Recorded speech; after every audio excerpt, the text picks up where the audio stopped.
नमस्कार दोस्तों, स्वागत है आप सभी का आपके अपने YouTube चैनल ऑनलाइन बोर्ड में।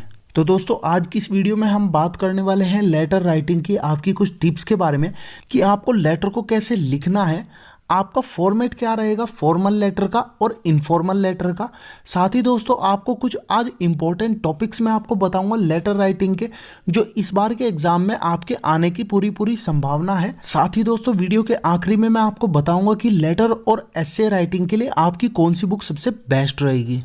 दोस्तों वीडियो को शुरू करने से पहले अगर आपने अभी तक हमारे चैनल को सब्सक्राइब नहीं किया है तो सब्सक्राइब कर लीजिए, बेल आइकन दबा लीजिए ताकि हमारे द्वारा अपलोड की गई लेटेस्ट वीडियो का अपडेट आप सभी को समय समय पर मिलता रहे। तो चलिए दोस्तों वीडियो को जल्दी से जल्दी शुरू करते हैं बिना टाइम वेस्ट किए। दोस्तों जैसा कि आप सभी को पता ही है, दो तरह के लेटर होते हैं। एक तो आपका फॉर्मल लेटर होता है, एक इनफॉर्मल लेटर होता है। एक औपचारिक पत्र होता है, एक आपका अनौपचारिक पत्र होता है। तो दोस्तों फॉर्मल लेटर कैसे लिखते हैं, किस लिए लिखते हैं, तो जो दोस्तों आपका फॉर्मल लेटर है वो ऑफिशियल पर्पज़ के लिए लिखा जाता है, यानी कि जो सरकारी कामकाज है उसमें जो पत्र लिखे जाते हैं उसको फॉर्मल लेटर या फिर औपचारिक पत्र कहते हैं। अब ये पत्र हो सकता है लेटर टू एडिटर हो, यानी कि किसी संपादक को आप लेटर लिख रहे हो तो वो एक फॉर्मल लेटर में आ जाएगा। इसी तरह दोस्तों आपका letter to manager, letter to director और लेटर टू कलेक्टर भी फॉर्मल लेटर्स में आ जाते हैं। दोस्तों अगर आपके औपचारिक पत्र के फॉर्मेट की हम बात करें तो यहाँ पर दोस्तों सबसे पहले आपको एड्रेस लिखना पड़ेगा सेंडर का, जो भी भेज रहा है। उसके बाद दोस्तों आपको डेट लिखनी पड़ेगी जो भी आपको दे रखी है। अगर डेट नहीं दे रखी है तो आप आज की करंट मतलब जो भी करंट डेट है वो आप लिख सकते हो।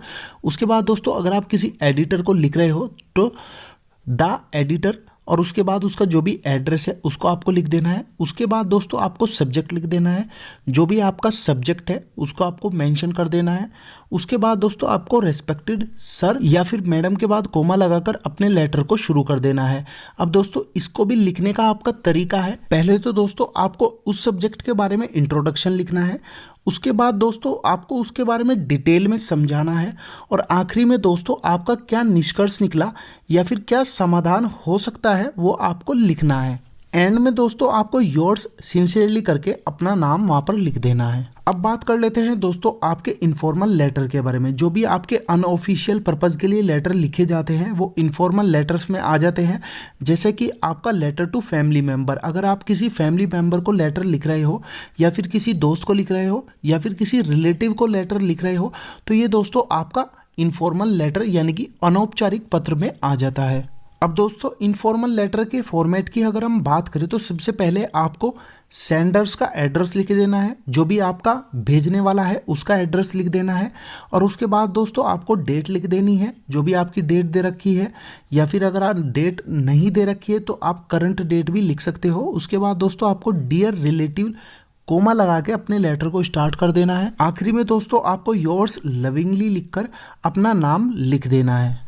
अब दोस्तों बात कर लेते हैं आपके लेटर राइटिंग के कुछ इंपॉर्टेंट टॉपिक्स के बारे में, जो आपकी संभावना है कि इस एग्जाम में पूछे जा सकते हैं। तो पहला इंपॉर्टेंट टॉपिक है दोस्तों हमारा write a letter to your daughter to congratulate on her academic success. Second important topic है दोस्तों write a letter to your cousin who is going through a depression. Third है दोस्तों आपका write a letter to your elder brother asking him to guide you in making the career choice. Fourth है दोस्तों आपका write a letter to your favourite author praising his और her book. Fifth है दोस्तों आपका write a letter to bank manager for reissuing your ATM card. Sixth है दोस्तों आपका thank your old school teacher for making a good human being. Seventh है दोस्तों write a letter to your uncle advising him on his retirement plans. Eighth है दोस्तों आपका write a letter to invite your friend to your brother's wedding. Ninth है दोस्तों आपका write a letter to the municipal officer demanding a garbage bin in your area. 10th है दोस्तों आपका request for more frequency of public transportation bus service in your area to the municipal corporation. अब बात कर लेते हैं दोस्तों आपके डेस्क्रिप्टिव एग्जाम को क्वालिफाई करने के लिए बेस्ट बुक के बारे में। तो दोस्तों आपके एसे और लेटर राइटिंग के लिए जो सबसे बेस्ट बुक है वो है आपकी descriptive English by Neetu Singh madam की वॉल्यूम 3 वाली बुक सबसे बेस्ट है। इस बुक का लिंक आपको डिस्क्रिप्शन में मिल जाएगा, ये बुक आप वहाँ से भी ऑनलाइन परचेज कर सकते हो। तो दोस्तों ये थी हमारी आज की कंप्लीट वीडियो। उम्मीद करता हूँ आपकी वीडियो समझ में आ चुकी होगी, वीडियो आपको पसंद आई होगी। दोस्तों अगर आपको वीडियो हमारी पसंद आई है तो हमारी वीडियो को ज़्यादा से ज़्यादा शेयर कीजिए, इस वीडियो को लाइक और कमेंट जरूर कीजिए और चैनल को सब्सक्राइब कर दीजिए ताकि आप सभी को लेटेस्ट अपडेट समय समय पर मिलती रहे। धन्यवाद दोस्तों।